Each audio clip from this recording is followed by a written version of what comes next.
मैंने आपको नाभि चक्र के बारे में बताया है और भवसागर के बारे में बताया है। इसी भवसागर में गुरु तत्व होता है और गुरु तत्व जो है वो हमारी धर्म की स्थापना कर देता है। ये 10 जो यहाँ पे 10 पंखुड़ियां हमने दिखाई हुई हैं, ये 10 पंखुड़ियां ही हमारे अंदर 10 धर्मों की स्थापना करती। मनुष्य के अंदर 10 धर्म होना जरूरी है, नहीं तो वो मनुष्य नहीं है। अगर उसके अंदर 9 धर्म है तो भी वो च्युत है थोड़ा सा। और अगर मनुष्य अपने धर्मों की व्यवस्था न रखे, मानी ईसाई मुसलमान हिंदू से मेरा मतलब बिल्कुल भी नहीं, लेकिन जो हमारे अंदर जो मानवता के 10 धर्म है उसको अगर मनुष्य ठीक से न रखे तो वो दानव हो जाता है। ये जो गुरु तत्व है इसने अनेक बार इस संसार में जन्म लिया है। विशेषकर 10 उसके मुख्य जन्म हुए हैं। राजा जनक, नानक, मोहम्मद साहब आदि अनेक इन्होंने जन्म लिए और आखिर में हमारे साईनाथ जो शिरडी में हो गए उनका जन्म हुआ। ये तत्व हमारे अंदर बांधते हैं क्योंकि हमारे अंदर भी जिन्होंने जन्म लिया है, जो ऐसी हस्तियां जिन्होंने जन्म लिया है हमारे उत्क्रांति के लिए, हमारे एवोल्यूशन के लिए, वो हमारे अंदर बंधे हुए हैं। उनकी जैसे अब ये चीज बनाई गई है, इसमें भी एक ये चीज बांधी, ये चीज बांधी, ये चीज बांधी, उसके बगैर ये पूरा तैयार नहीं होता। उसी प्रकार मनुष्य भी अनेक चीजों से बंधा हुआ है और ये बहुत सूक्ष्म हमारे अंदर देवता स्वरूप हमारे भवसागर में ये गुरु लोग होते हैं। अब उन्होंने पहले ही कह दिया कि बेटे तुम शराब मत पी। गुरुओं ने कहा है कि शराब मत पियो, तो उनको कोई पागल कुत्ते ने काटा नहीं था। उनके लिए ये भी नहीं कह सकते कि ये इलेक्शन लड़ रहे थे इसलिए ये स्टंटबाजी कर रहे हैं। उनके लिए ये भी आप नहीं कह सकते कि इनका कोई और बिजनेस था तो कंपटीशन में इन्होंने उनको बुरा कह दिया। उन्होंने कहा कि बेटे शराब नहीं पियो, सिगरेट नहीं पियो, कोई तरह का मद्य न लो, क्योंकि इस जगह में ही हमारी चित्त की अवस्था होती। चित्त हमारे पेट में होता। आपको आश्चर्य होगा कि हमारे पेट में हमारा चित्त होता, खासकर हमारे लिवर में हमारा चित्त होता, अटेंशन। उन्होंने जो कहा कि तुम शराब नहीं पियो, उसका मतलब यह था कि तुम अपने चित्त में एक शुद्धता न लाओ, अपना चित्त खराब न करो। आप जानते हैं कि शराब पीने से मनुष्य की चेतना डूब जाती। तो लोगों ने उसका दूसरा हिसाब निकाल लिया कि पेट का धर्म रखने का है ना, तो खान पान का विचार करो। लहसुन मत खाओ, प्याज मत खाओ, फलाना मत खाओ, ढिकाना मत खाओ। क्योंकि लहसुन प्याज तो खाते थे मोहम्मद साहब, और नानक भी खाते थे गोश्त वगैरह सब। तो इन सबको ठिकाने लगाने के लिए एक नई व्यवस्था निकाल लो, ये खत्म हो। मतलब ये है कि खान पीन में ज्यादा चित्त किसी भी तरह से लगाना गलत। चित्त को वेस्ट ही नहीं करना चाहिए। सुबह क्या खाएंगे जी, शाम को क्या खाएंगे जी, अभी क्या खाइएगा जी, कल क्या खाइएगा जी। मैं तो पेरिस गई तो मैं तो हैरान हो गई पेरिस के लोगों को। मैंने सोचा इनके जैसे खौबीर दुनिया में नहीं होंगे। साहब वो लंच पे अगर बुलाते हैं तो 1 घंटा पहले वहां छानबीन यही होती है कि आप क्या खाइएगा। वो मेनू लाते हैं, फिर उसको रगड़ते हैं, फिर इसको देखते हैं, फिर वो कहते हैं अच्छा मैं ये, फिर उसमें ये, फिर उसमें वो। अरे सबका जायका एक ही मुंह में, मेरे तो मुंह में एक ही, चाहे मेरे स्वाद हो। इतनी मेहनत कराएंगे 1 घंटा भर, और उस घंटे के बाद उससे तब तक शराब पीते रहेंगे। उसके बाद क्या अच्छा लगता है भगवान जाने इनको। फिर उसकी इतनी बारीकी निकाल निकाल के बताएंगे कि मेरे लिए ये ला, मेरे लिए वो ला। अब उसी लिए वो जो बेचारे वहां के बेरर्स होते हैं वो बड़े एक्सपर्ट्स माने जाते हैं, क्योंकि वो हर एक चीज जैसा आदमी कहता वैसा दे। अब उसी वक्त वो बनना चाहिए और ये होना चाहिए और वो होना चाहिए, और जायका देखे तो किसी काम का पता नहीं क्या करते रहते। 1 घंटा मनुष्य ने वहां बर्बाद कर दिया कि इसमें ऐसा खाएंगे कि वैसा खाएंगे। आज मेरा मन ये खाने को है, कल मेरा वो खाने को है, परसों मेरा ये खाने को। फिर हमारे यहाँ लोग हैं उपवास की बीमारी लगी, ये अच्छा एक और बना दिया कि उपवास करो। उपास करना है तो पहले से विचार हो रहा कि भाई कल उपास है तो क्या खाना चाहिए उपास के लिए।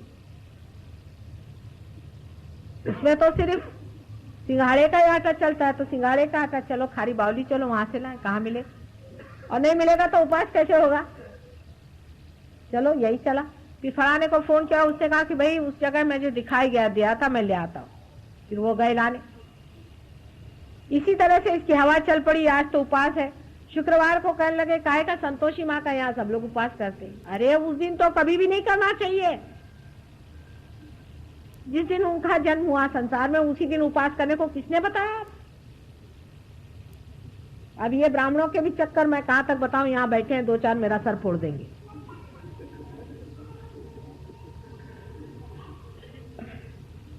जिस दिन किसी का जन्म होता है उसी दिन उपास बताते हैं, संगष्टि के दिन उपास बताते हैं। अतः बताओ ये कहाँ का कॉमन सेंस है कि जिस दिन श्री गणेश का जन्म हुआ उसी दिन उपास बताते हैं। अरे कोई उसमें सेंस होना चाहिए, कोई उसमें अर्थ बनना चाहिए। जिस दिन संतोषी माँ का जन्म हुआ उसी दिन उपास बताते हैं।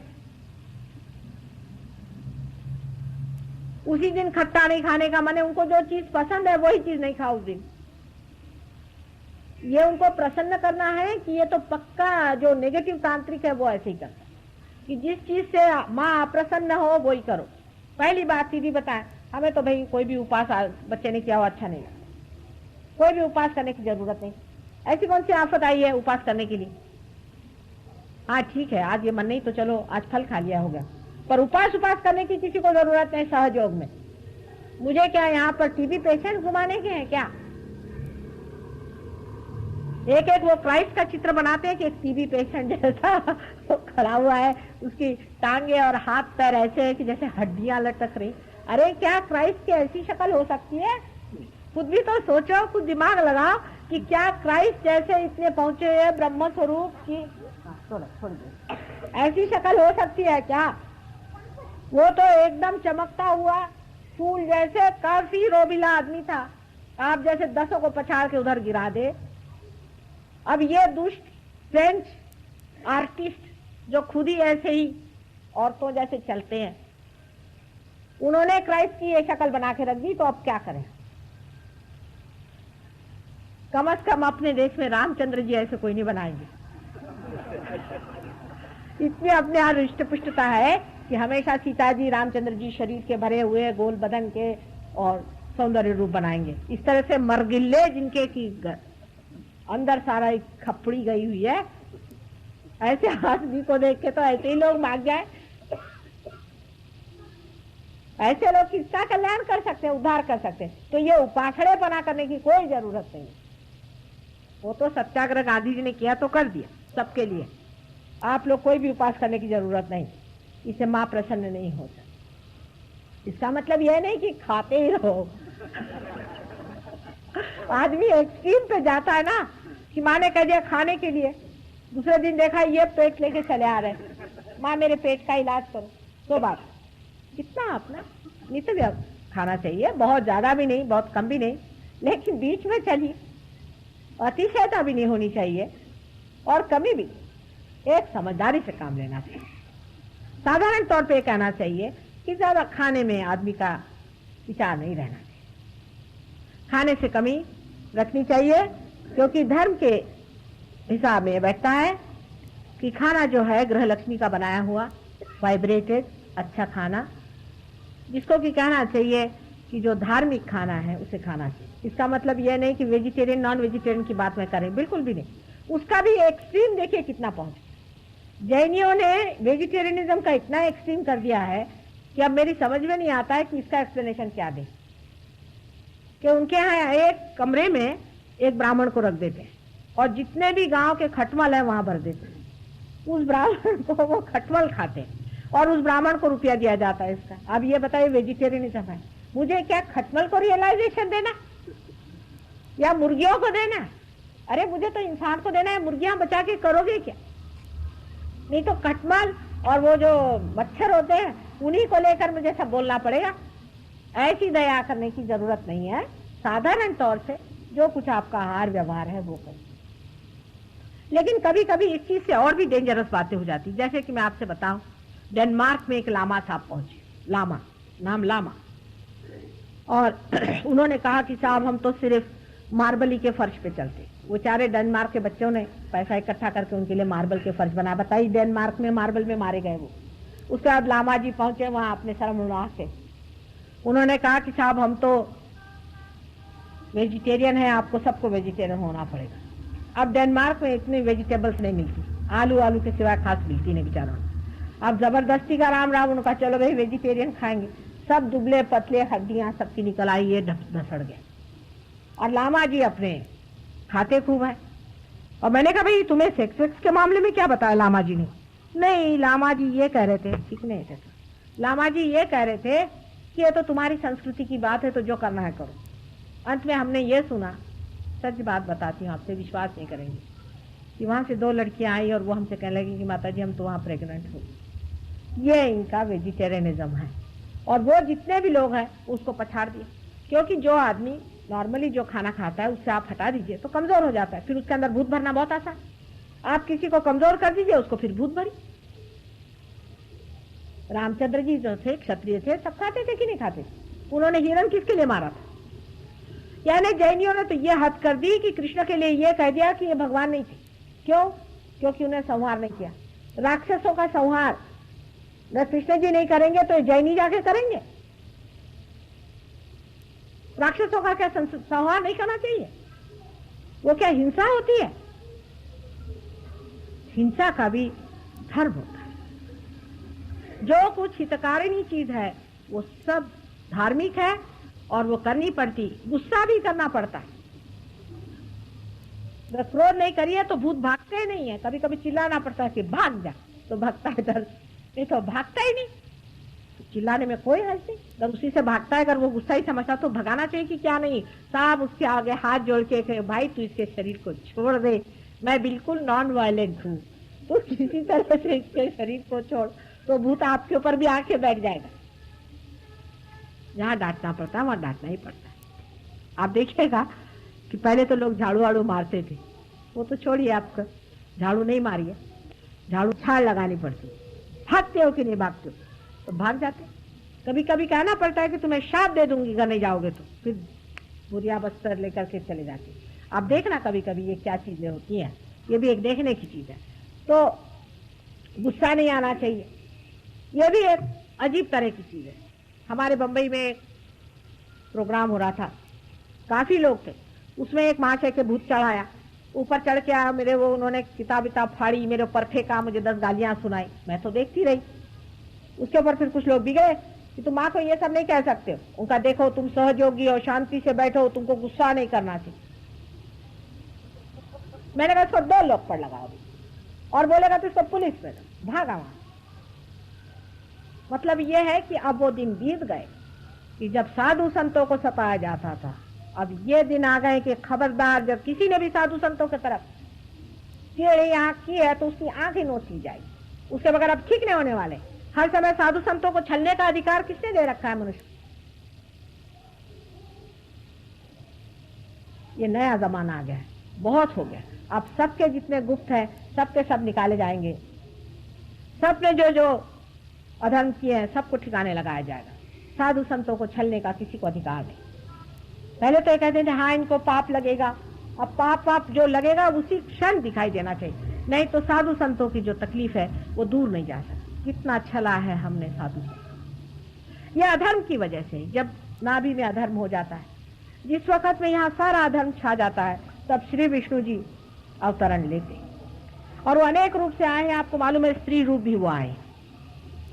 इन लोगों की, साधु संतों की रक्षा करने के लिए वो आते हैं। और उसी वक्त में मैंने आपसे बताया था कि दुर्गा जी हृदय चक्र में बीचों बीच यहाँ आकर के जगदम्बा स्वयं साक्षात यहाँ पर उतर आती हैं और उन्होंने अनेक बार जन्म लिए। ऐसे कहा जाता है कि उन्होंने 1000 बार जन्म लिए, लेकिन उन्होंने अनेक अंशावतार भी लिए और संसार में आकर के वो रक्षा करती, सत्व की रक्षा करती है, सत्व गुणों की रक्षा करती है।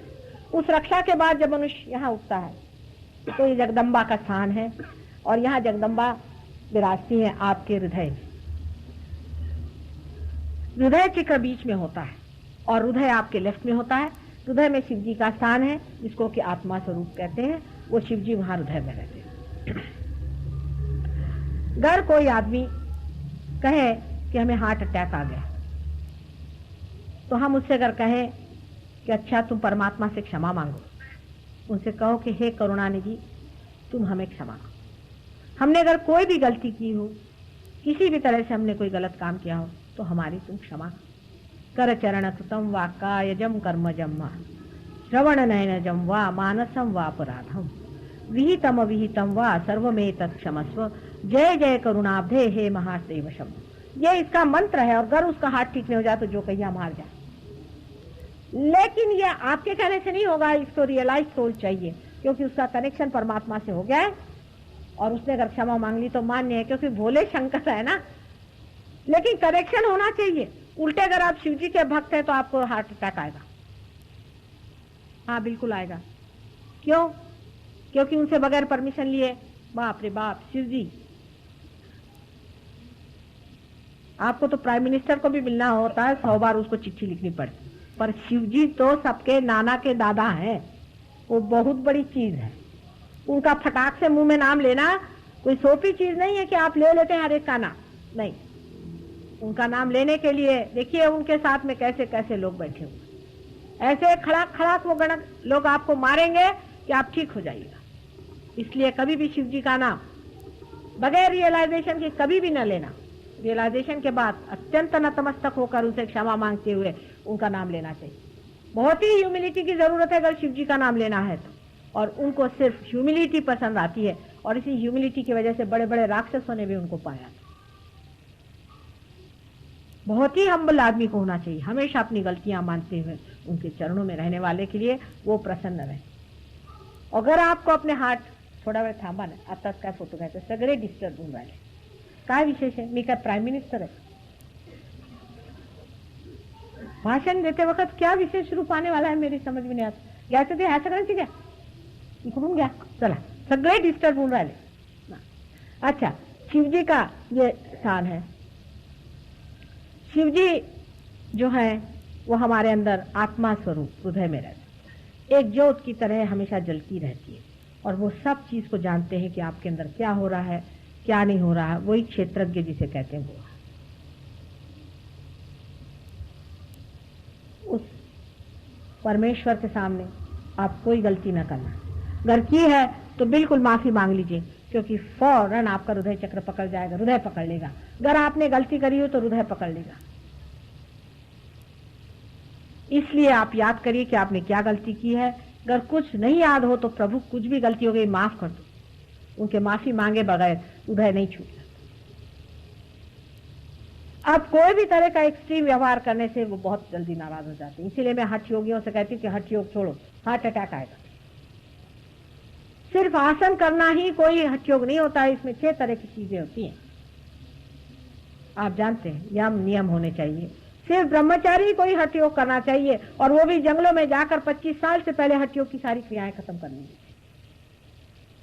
ये लिखा हुआ है. अगर कोई आप पतंजलि पढ़े तो आपको पता होगा कि ये कहीं भी लिखा नहीं है कि घर गृहस्थी में रहने वालों के लिए हठ योग है. कहीं भी नहीं लिखा हो. गुरु होने चाहिए, ईश्वर प्रणिधान होना चाहिए.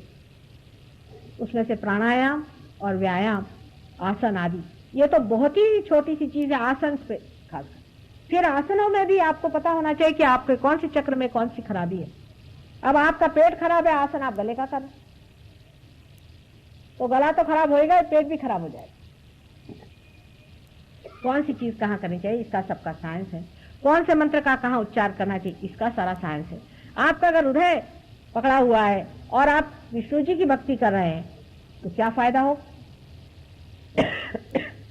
एक तो आपका विशुद्धि चक्र पकड़ा जाएगा, क्योंकि विदाउट परमिशन आप कर रहे हैं, इसलिए विशुद्धि चक्र पकड़ा जाएगा.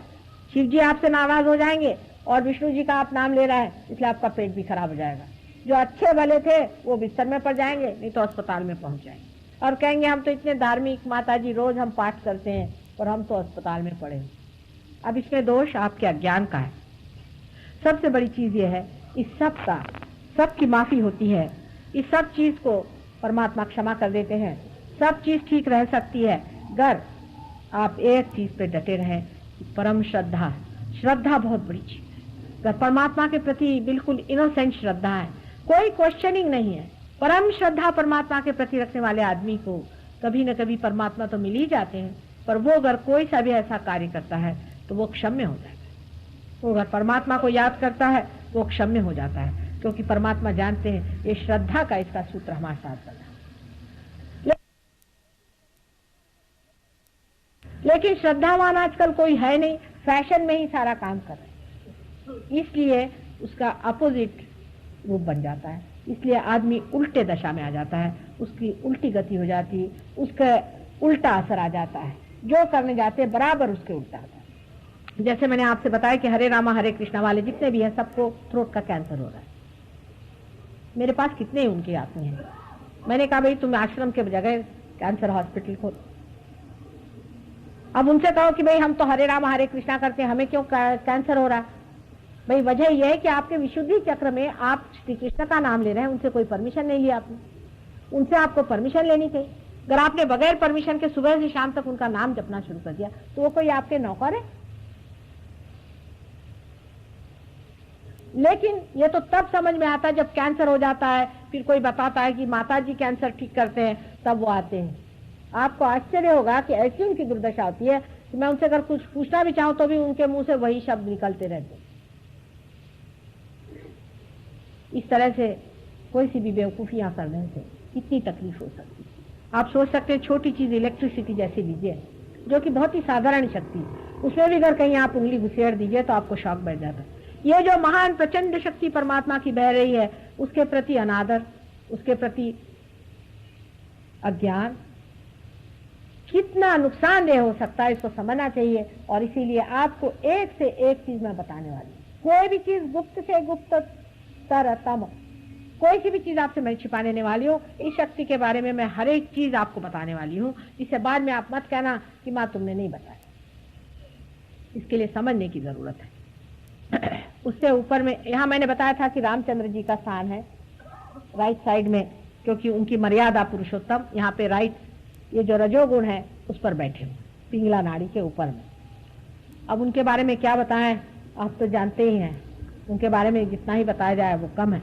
लेकिन वो पिता स्वरूप है, इसलिए जब अपना पिता तत्व बिगड़ता है, यानी पिता के प्रति या हम पिता होते हुए, तब ये भी बिगड़ जाता है। विशेषकर जो पुरुष और औरतों के पीछे में दौड़ते हैं, अपने पत्नी की इज्जत नहीं करते हैं, उनका ये चक्र पकड़ जाता है, उनको श्वास की बीमारी हो जाती है।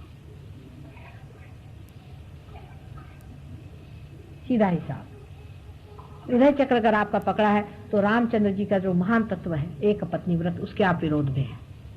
या तो आप शादी मत करिए, शादी करते वक्त आप इतने उछलते हैं कि बस कुछ पूछे नहीं, और शादी हुई और आपका सब घर नष्ट हो गया। फिर बीवी, आपके बीवी से बढ़ के कोई बुरी औरत नजर में नहीं आती। जैसी भी पत्नी है उसको लक्ष्मी स्वरूप मान करके उसे स्वीकार्य करना चाहिए। यही रामचंद्र जी का तत्व है एक पत्नी व्रत में। और जो आदमी इसके विरोध में पड़ता है, ठीक है, आपको मंजूर नहीं है, आपसे उनसे बिल्कुल पटता नहीं है, आपसे उनकी खराबी है, तो सहयोग में उनको ठीक करने का भी इलाज बहुत सारा है। उनको ठीक रास्ते पे आप ला सकते हैं, लेकिन उनका आप अनादर नहीं कर सकते, उनके पत्नी तत्व का आप अनादर नहीं कर सकते। और अगर आपने उनका अनादर किया है तो इसका मतलब यह है कि आप रामचंद्र जी का जो आपके अंदर तत्व बना हुआ है उससे आप चुके हैं। उसी प्रकार रामचंद्र जी एक आदर्श राजा थे, और जब कोई राजा अपने आदर्शों से गिर जाता है तब भी उसका ये चक्र पकड़ता है। मतलब पिता स्वरूप थे वो, और ऐसे राजा को पिता स्वरूप मर्यादा में रहने वाला राजा होना चाहिए। फिर आप ये भी पूछेंगे अगर स्त्री बच्चलन हो जाए तो उसका क्या होता है, तो उसकी लेफ्ट साइड पकड़ जाती है, महाकाली की उसकी लेफ्ट साइड हृदय की पकड़ जाती है, तब उसको कहना चाहिए कि ये औरत बच्चलन हो गई। अगर उसके बीच की पकड़ गई हो तो उसी से ये कैंसर ऑफ द ब्रेस्ट होता है, जब स्त्री को ऐसा लगता है कि मेरी सेंस ऑफ सिक्योरिटी जो है वो खराब हो। जब उसकी सेंस ऑफ सिक्योरिटी खराब होती है तब स्त्री को ब्रेस्ट का कैंसर होता है। जब ऐसी चीज आ जाती है तब उसका इलाज यही है कि स्त्री को सिक्योरिटी मिलनी चाहिए। बहुत से औरतों को आस्थमा की बीमारी हो जाती है, धड़कन की बीमारी हो जाती है, तब भी उनकी सेंस ऑफ सिक्योरिटी हिल जाती है। जैसे अपने यहाँ तो नियम बना हुआ है कि कोई भी बहू घर में आए, जब तक उसका कचूमर न निकाले तब तक कोई वो ससुराल आई नहीं। जब बहू घर में आए तो उस पर हजारों तरह के लांछन उसके बाप दादाओं से लेकर के शुरू हो जाएंगे कि तेरे बाप ने ये किया, तेरे बाप के बाप ने ये किया, और तूने ये किया, और तू ऐसी और तू वैसी। जब इस तरह की चीजें शुरू हो जाती हैं, तब आप सोचिए कि उस लड़की का ये हृदय चक्र पकड़ करके बीच में उसको सेंस ऑफ इनसिक्योरिटी होता है। जब सेंस ऑफ इनसिक्योरिटी उस लड़की में आ जाती है, तभी उसके अंदर में हृदय चक्र की, जिसको कहना चाहिए, पकड़ आ जाती है। उस चक्र में आज औरतों के ब्रेस्ट कैंसर हो जाता है। इंग्लैंड अमेरिका में ये बीमारी बहुत जरूरत से ज्यादा है, क्योंकि वहां किसी भी आदमी का थारा नहीं और किसी औरत का भी थारा नहीं। उस डावाडोल व्यवस्था में औरतों को ये बीमारी बहुत ज्यादा हो जाती है, क्योंकि औरत मन ही मन हमेशा चाहती है कि अपना एक घर हो, घर के अंदर हम आराम से रहें, जहाँ हमारे पति अपने हों और हमारे बच्चे। लेकिन समाज व्यवस्था के कारण अगर वो इस तरह से डावाडोल हो जाए तो ये प्रॉब्लम हो जाता है। जी आज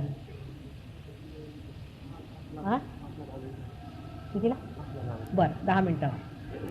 और उससे ऊपर जो विशुद्धि चक्र है, जिसके बारे में मैं आपसे कल कह रही थी बताने के लिए, बहुत ही महत्वपूर्ण है। ये विशुद्धि चक्र 16 कलियों से बना हुआ है। इसी तरह के 16 सब प्लेक्सस हमारे सर्वाइकल प्लेक्सस में है। इससे हमारा ईयर, नोज, थ्रोट, मुंह के सब मसल्स, आंख के बाहर का हिस्सा, सब कुछ इसी से संचालित होता है। यहाँ तक कि जो साइनस वगैरह की बीमारियां होती, वो भी इसी के खराब हो जाने से। इसकी 2 शाखाएं हमारे हाथ की ओर भी जाती। इस वजह से बहुत लोग पार हो जाते हैं और उनके हाथ में कोई भी तरह से वाइब्रेशंस नहीं आते, तो समझ लेना चाहिए कि आप पार तो हो गए हैं, लेकिन आपके हाथ में कुछ वाइब्रेशंस इसलिए नहीं महसूस हो रहे हैं क्योंकि आपका विशुद्धि चक्र खराब है। विशुद्धि पर जाकर के श्री विष्णु जी जो है वो विराट हो जाते हैं। वो विराट मतलब यह कि कलेक्टिव। जब मनुष्य में कलेक्टिवनेस नहीं होती है, बहुत सेल्फ सेंटर्ड होता है, अपने ही बारे में सोचता है, उसमें कोई भी सोसाइटी के बारे में विचार नहीं होता है, दूसरों के प्रति विचार नहीं होता है, तब भी ये चक्र पकड़ सकता है। दूसरी चीज है जिसे कि हम लोग जानते हैं कि तंबाकू अक्षय सिंह है, ये पूतना का अवतरण है। ये कृष्ण के पीछे हाथ धोके लगी रहती है। वो जब हम लेते हैं किसी भी तरह से, तो ये चक्र पकड़ लेता है। ये विराट है, विराट जिसे हम अकबर कहते हैं, इसीलिए मुसलमान इसे अल्लाह हो अकबर कहते हैं। जिस अकबर की बात मोहम्मद ने की थी वो कृष्ण थे। उन्होंने कृष्ण के बारे में कहा था, कृष्ण ही विराट रूप धारण किए थे। मोहम्मद साहब का और कृष्ण का कोई भी कभी झगड़ा रह ही नहीं सकता, क्योंकि वो गुरु तत्व थे और वो विराट तत्व है। तो आप कहेंगे कि क्या वो फिर वो बड़े हो गए? आपके इसमें आंख बड़ी है कि नाक बड़ी है, कान बड़े हैं कि मुंह बड़ा है? सबकी अपनी अपनी जगह, अपना अपना स्थान बहुत महत्वपूर्ण होता है। इसलिए विराट का स्थान, ये विराट ही के समझ लीजिए चित्र है, और विराट ही के अंदर इस तरह के चक्र है, और इन्हीं के एक एक सेल में आप लोग बैठे हो, जिसे कहना चाहिए कि माइक्रोकोज्म एंड मैक्रोकोज्म। माने इसी सेल से ही ये बड़ा भारी सेल बना है, और हर एक सेल उन्हीं के जैसा बना है।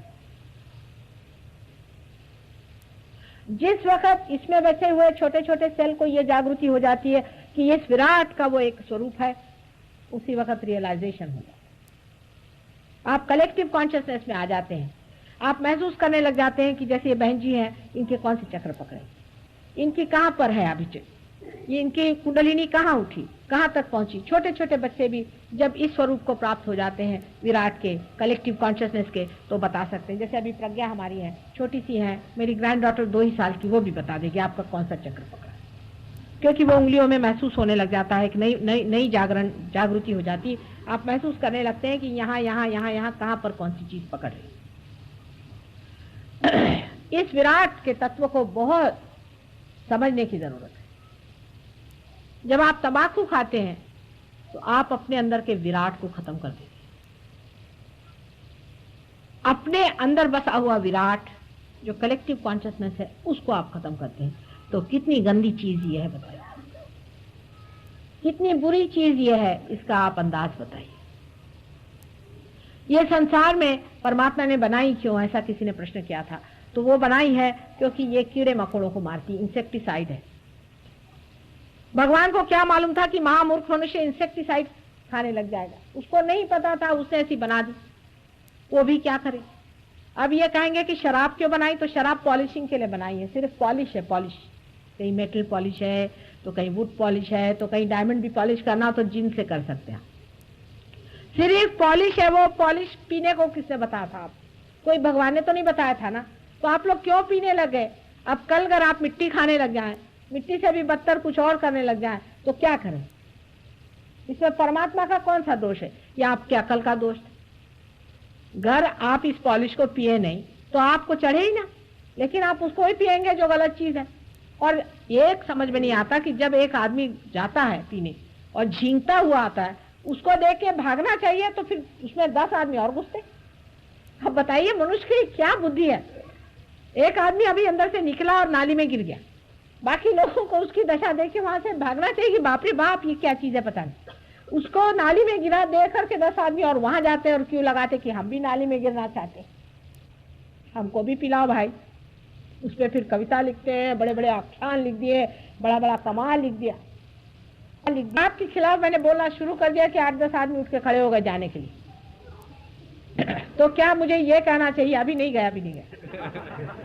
पहले मैं उसकी प्रस्तावना दे रही हूँ कि शराब की बात निकाली और उठ के भागे। तो क्या मैं कहूँ बेटे खूब पियो? ऐसे कहने वाले भी गुरु बहुत है। वो कहते बेटा पीना हो पियो, तंबाकू खाओ, अपनी जिंदगी बर्बाद करो, बस तुम्हारी पर्स मेरे पास, इतनी तो व्यवस्था कर दो, फिर मुझे कोई अर्ज नहीं। स्मगलिंग करो, चोरी करो, बदमाशी करो, डकैती करो, चाहे लोगों को मर्डर कर दो, पर्स इधर रखो। बस तुम्हारा मेरा रिश्ता इतना ही है कि तुम्हारे कमाई का कुछ हो तो भी 16वां हिस्सा मुझको मिलना चाहिए। ये श्री कृष्ण का स्थान। इसमें श्री कृष्ण जो हैं पूर्णावस्था में पहुंचे हुए हैं। मनुष्य भी पूर्णावस्था में तब पहुंचता है जब वो साक्षी स्वरूप हो जाता है, जब सारा संसार उसको लीलावत मालूम होता है, सारे एक लीला चल रही है। ये तभी हो सकता है जब आप रियलाइज होंगे। कृष्ण इसके अलावा डिप्लोमेसी के बड़े भारी अवतरण है। संसार की सारी डिप्लोमेसी कृष्ण के चरणों से निकली। वो इतने बड़े डिप्लोमैट थे कि उन्होंने आप लोगों की भी बहुत सालों से बेवकूफ बना के रखा, क्योंकि वो समझ गए सीधे बात बोलेंगे तो माताजी को सब लोग तो मारने ही वाले। तो वो माताजी नहीं, वो तो पिताजी है। और उन्होंने कहा बेटे ऐसे ही चलते रहना, जब तक ऐसे चलते रहोगे ठीक ही है, जब सर फूटेगा तो अपने रास्ते पे आएंगे, पीछे मुड़ के कहते। जैसे कि उन्होंने कर्म की थ्योरी दी कि कर्म को करते रहो लेकिन फल भगवान पे छोड़ो, क्योंकि अर्जुन को पहले बता दिया कि भाई, दूसरे ही चैप्टर में उन्होंने बता दिया कि भाई उसको पाओ, उसका ज्ञान, पार हो जाओ सीधे हिसाब में। तो अर्जुन साहब कहने लगे इधर तो मुझसे कह रहे हो कि तुम पार हो जाओ, साक्षी हो जाओ, और उधर कह रहे युद्ध में जाओ। उनका समझ गया समझ गया समझ गया। अब डिप्लोमैट है ना। मैं कहती हूँ जैसे एक बच्चा है, एक बैलगाड़ी रख के खड़ा हुआ है या घोड़ा गाड़ी, और घोड़ा पीछे में है, तो बाप बाहर आया झोपड़ी से, बोलता है भाई उसको घोड़े को आगे करो। उसने कहा कि नहीं नहीं नहीं नहीं, मैं तो यहीं बैठ के हाँकूंगा। कहा अच्छा ठीक है, हाँक हाँक, सिर्फ चित्त घोड़े पे रखिए। अब वो हाँक ही रहा है सालों से, 6000 वर्ष से मनुष्य इसी तरह से हाँक रहा है। और बहुत से लोग मुझे ऐसे मिले, मुझे कहते माता जी मैं तो सिर्फ कर्म करता रहता हूँ, उसका फल मैं परमात्मा पे डालता हूँ। ऐसे भी सेल्फ सेटिस्फाइड लोग बहुत सारे मिले। हो ही नहीं सकता। ये डिप्लोमेसी होती है। डिप्लोमेसी का तत्व क्या है आपको मैं बताऊं। डिप्लोमेसी का तत्व यह है कि एब्सर्ड कंडीशंस डाल दो, आदमी अपने झमेले में आ जाए। अब देखिए शब्दों का खेल देखिए कि कर्म को करते रहो और फल परमात्मा पे डालो, हो ही नहीं सकता। एब्सर्ड कंडीशन डाल दी। अब आदमी कर ही रहा है बेवकूफ जैसा, करते रहो। जब तक आप टूटते नहीं है, जब तक आपका कर्म अकर्म नहीं होता है, जब तक आप खोखले नहीं होते हैं, ये हो ही नहीं सकता है। क्योंकि आपके अंदर ईगो और सुपर ईगो दोनों जमे बैठे हैं सर पे। जो भी आप कार्य करेंगे सो ईगो से करेंगे या सुपर ईगो से करेंगे। तो आप परमात्मा पे कैसे डाल सकते हैं जब तक आपका परमात्मा से कनेक्शन ही नहीं होगा। तो ये तो होगी कर्मण्येवाधिकारस्ते फलेषु मा कदाचिन भी कह दिया। ये भी कह दिया और वो भी कह दिया, ऐसी अपसेट कंडीशन डाल दी, क्योंकि ऐसे आसानी से हाथ आने वाले इंसान नहीं थे। अभी मैं देख रही हूँ 6000 साल बीत गए, अभी भी वैसे की वैसे जहाँ की तहाँ बैठे हूँ। लेकिन मैं माँ हूँ तो मैं ये कहूंगी, बेटे बुरा न मान, वो घोड़ा सामने कर। चाहे बुरा भी मानोगे तो भी मैं घोड़ा ला के सामने तेरे लगा देती हूँ, तो मान न मान, जबरदस्ती लगा देती तेरा घोड़ा, क्योंकि बेकार में 6000 साल से मेहनत कर रहा है, अभी और कब तक। फिर भक्ति योग में उन्होंने और कमाल डिप्लोमेसी करी है। बड़े डिप्लोमेट क्या करें, डिप्लोमेसी करनी पड़ती। उन्होंने कहा कि भक्ति में हाँ पुष्पम फलम तोयम, जो भी देना है दे दूंगा, जो भी दोगे मैं ले लूंगा। ठीक है, देते वक्त क्या कहते हैं, बड़े देखिए शब्दों के फेर, तू अनन्य भक्ति कर। अनन्य शब्द में खेल गए, वो सारी दुनिया खेल रही। बड़े बड़े लेक्चर मैंने सुने, भाई अनन्य भक्ति करो। अनन्य माने जब दूसरा नहीं होता, जब आप एक हो जाते हैं, जब आप पार हो जाते हैं, तब भक्ति करो। अनन्य शब्द पे खेल गए और सब लोग उसी पे खेल रहे हैं। 6000 वर्ष हुए, किसी को समझ में नहीं आया कि अनन्य भक्ति माने क्या। अनन्य भक्ति माने पहले पार हो जाए फिर भक्ति। जब दूसरा कोई नहीं होता, वो दशा तभी आती है जब आप पार हो जाते हैं, उससे पहले नहीं। इसी प्रकार उनके योग के वर्णन है। लेकिन उन्होंने बड़ी कृपा करी और इसीलिए उनका नाम कृष्ण था। ये कृषि कर गए, वो कृष्ण का मतलब है कृषि कर गए, कृषि कर दिए। अब मैं उसका रीपिंग कर रही हूं, अब मैं उसको जो भी फूल और फल आए हैं उसको उठा रहे हैं, उसका मजा। वो कृषि कर गए, वो कृष्ण थे। 6000 वर्ष हो गए, कोई बात नहीं, अभी भी वो हमारे कंठ के अंदर स्थित है।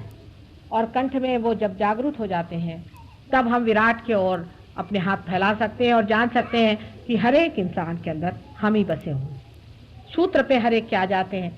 जिस तरह से मणि अलग अलग होते हैं पर उसके अंदर एक ही सूत्र दौड़ता है, उसी तरह से जैसे ही आप अपने सूत्र पे आ जाते हो, वैसे ही उसी समय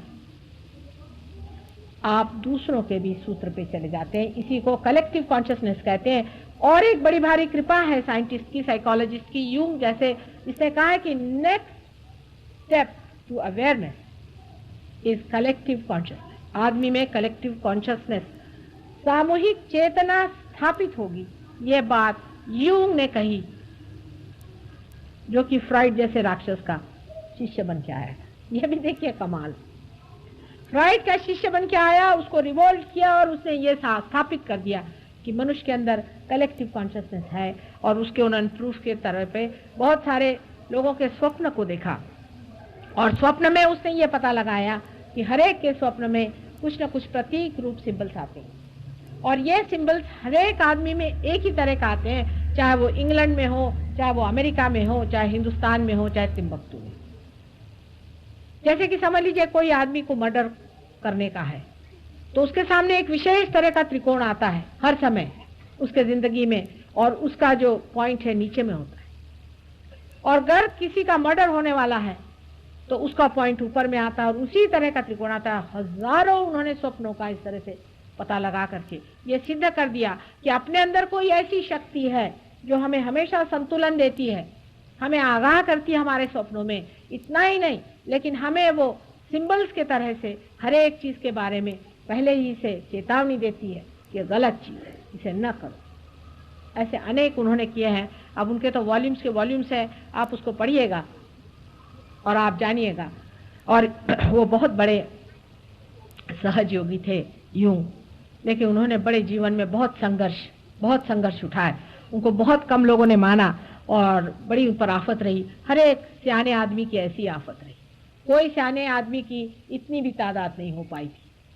ये तो पहले ही मर्तबा देवता लोग भी खुश हो रहे हैं कि इतने लोग माँ की बात सुन रहे हैं। नहीं तो पहले तो एक आदमी भी मिलना मुश्किल है, कहीं एक मिला तो दूसरा आएगा वो भाग जाएगा। वो जो गणित होता ना कि एक आदमी काम पे आया, आधा छोड़ के गया, फिर दूसरा आया, वो पौना छोड़ के गया, फिर काम कब खत्म होगा कहाँ? ऐसे भगोड़े लगाओगे तो काम ही नहीं खत्म होएगा। ऐसे ही हमारे सहयोग का है, अधिकतर तो भगोड़े ही आते हैं। आए, पार हो गए तो ठीक है, कोई बीमारी से ठीक हो गए तो ठीक है, हाँ भाई माँ ने हमको ठीक कर दिया, हो गया। उसके आगे जमने वाले बहुत कम आते। विशुद्धि पर कितना भी कहा जाए उसका अंत ही नहीं है। आप जब अपने अंदर वाइब्रेशंस आ गए तब आप धीरे धीरे विशुद्धि चक्र को देखने से आप समझ लेंगे कि विशुद्धि चक्र की क्या महानता है। अब इस भवसागर में एक और दो जीव हैं बहुत महत्वपूर्ण, जिसको कि हम चंद्र और सूर्य के नाम से समझ सकते हैं। चंद्र और सूर्य ऐसे चक्र हैं जो इन नाड़ियों पर पड़ते हैं, इस जगह और इस जगह। इन चक्रों के ऊपर में दो बड़ी हस्तियां बिठाई गई, वो बिल्कुल ही मानव स्वरूप है, वो मानव ही है सब। और उनमें से एक बुद्ध है और दूसरे महावीर है। लेकिन इनकी अगर पूरी हिस्ट्री सुनिए तो ये सीता जी की दोनों लड़के लव और कुश है, जो सिर्फ मानव है। और उसके बाद वो चढ़ते चढ़ते उतनी ऊंची पे पहुंच गए कि जहां वो बुद्ध और महावीर हो गए। तब भी उन्होंने सोचा कि हमने एक्सट्रीम पे पहुंच गए हम नॉन वायलेंस के, क्योंकि नॉन वायलेंस के जो उनके लोग आ गए और उनके जो सपोर्टर्स आ गए, उन लोगों ने नॉन वायलेंस में मच्छर बचाने शुरू कर दिए और खटमले बचाने शुरू कर दिए। तब उन्होंने मोहम्मद साहब के साथ जन्म लिया, क्योंकि मोहम्मद साहब साक्षात जनक के अवतरण थे और उनकी लड़की फातिमा साक्षात सीता देवी आदिशक्ति थी। और उनके ही लड़के बन करके, हसन हुसैन बन करके उन्होंने करबला में अपनी जान दी, ये सिद्ध करने के लिए कि कोई सा भी एक्सट्रीम ठीक नहीं। और ये बात सत्य है कि नहीं, आप वाइब्रेशंस पे देखें। अगर मैं झूठ कह रही हूं तो आपके वाइब्रेशन से आपको पता होगा एक भी अक्षर मैं आपसे झूठ नहीं कह। और उनके दोनों स्थान यहां पर बने, अपने सर में यहां पर दोनों बने।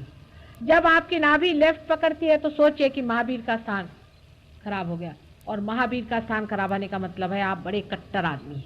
ये नहीं खाना, वो नहीं पीना, इसको नहीं छूना, उसको नहीं करना, सवेरे से नहाना धोना, एकदम स्त्री वाले कपड़े पहनना और इस तरह से बहुत ही बिल्कुल ही स्टिफ आदमी होना, इसे लेफ्ट नाभि पकड़ती है। महावीर जी का नाम आपको लेना पड़ता है। और राइट नाभि आपकी तब पकड़ती है जब आप बड़े अहंकारी हो जाते हैं। खाने के मामले में मुझे ये पसंद है, मुझे छोटे आलू की सब्जी के अंदर मेथी कटी हुई पसंद है, पकड़ गई आपकी नाभि। मुझे बाथरूम ऐसा पसंद है, माने आप आगा खान है, आपको आगा खान का पैलेस पसंद है, तो हम क्या करें इसे? इस तरह की तानाशाही करना, मुझे ये चीज पसंद नहीं आई, मैं वहां गया साहब, मुझे उनके ये कपड़े पसंद नहीं आए, आप ये साड़ी पहनी मुझे पसंद नहीं आए, गए आप काम से। ये बुद्ध का हाल है। इस तरह से अहंकारी लोगों का ये पकड़ जाता है। तो इस तरह से सूर्य और चंद्र की दोनों नाड़ियां पकड़ी जाती। महावीर जी ने इस कदर चंद्र नाड़ी पर काम किया है कि पाताल में वो जा करके और नर्क में क्या क्या होता है, उसमें किस तरह के 7 नर्क होते हैं, उसमें कैसे कीड़े होते हैं और किस तरह की बदबू चलती है, और उसका सारा वर्णन उन्होंने कर दिया। लेकिन तो भी जैनियों के अकल नहीं, बिल्कुल अकल नहीं आई। और वो अगर आप पढ़े तो कान पकड़े और कहे माँ हमें नर्क नहीं जाने का, और चाहे कुछ भी कर, ये नर्क है तो हमें नहीं चाहिए। फैशन में आप लोग 1000 चीज कर लेते हैं, पर पता रखिए कि नर्क जाना होता है। एक अभी किसी ने बड़ा अच्छा मजाक बताया, वो मैं आपको बता करके अभी अपना लेक्चर खत्म करूंगी, क्योंकि 2 चक्र और करने के वो कल करेंगे।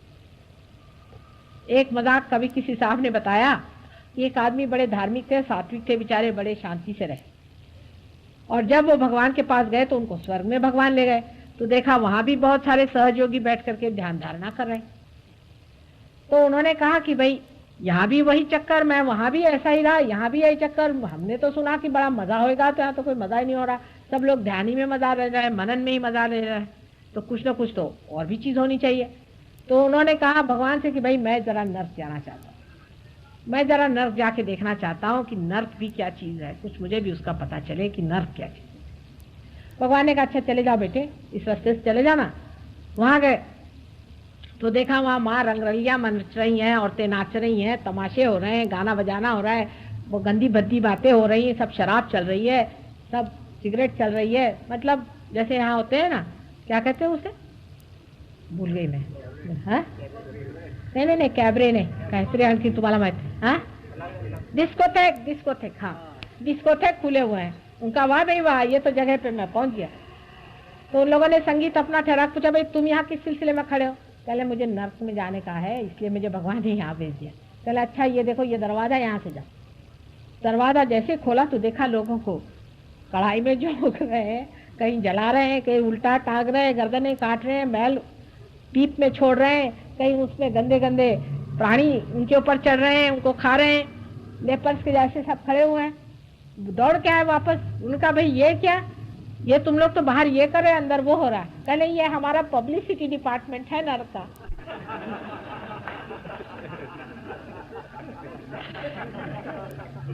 तो इस पब्लिसिटी डिपार्टमेंट में मत आना, मैं बता रही हूँ तुमसे। इसके लिए तुम चाहो तो महावीर को पढ़ लो, अगर मैं झूठ बोल रही हूँ। जब तुम्हारा विश्वास नहीं हो तो उनको पढ़ लो, वो सब बता देंगे 7 नर्क कैसे होते हैं। तो नर्क की गति मत जाना बेटे, बड़ी भयंकर होती। मैं तो सोच सोच के भी किसकी बात ही कैसे करूं, मेरे बच्चे हैं।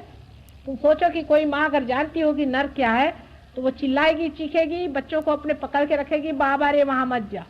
वो भूखे मरेगी चाहे जो करा लो उससे, पर भैया वहां न जाओ, मैं जानती हूँ वो क्या चीज है। और जो जानता है उसी से आप उसकी आर्तता समझ सकते हैं कि मैं इस कदर चीख चीख करके और चिल्ला चिल्ला कर तुमसे जो इतनी विनती कर रही हूँ कि बेटे सही रास्ते चलो, क्योंकि मैंने नर्क देखा है, तुम उसकी पब्लिसिटी डिपार्टमेंट में मत जाओ। ये कह करके अब मैं आपका भाषण आज का खत्म करती हूँ, क्योंकि 8 बज गए, बहुत देर हो गई। और कल दूसरे 2 चक्रों के बारे में और पूरी जनरल बात की कुंडलिनी जागृति से क्या होता है, कॉन्शियस माइंड वगैरह की बात, वो सब करूँगी।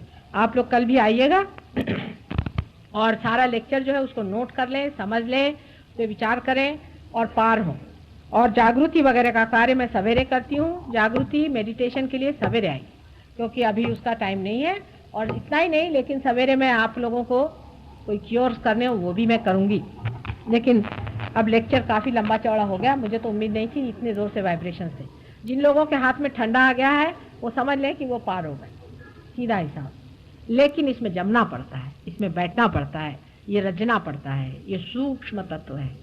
आप इतने सूक्ष्म अभी नहीं हैं। कृपया इस बात को आप रख लें अपने अंदर मन में कि कोई सी भी चीज़ जब तक उसकी कीमत नहीं की जाए हासिल नहीं होती। इतनी उसको मैंने सीधी सरल बना दी है, बहुत उसमें मेहनत करके, लेकिन तो भी टेढ़ी खीर हो जाती है। अगर आप टेढ़े हैं, अपने को ठीक करना पड़ेगा, अपना इंस्ट्रूमेंट ठीक करना पड़ेगा।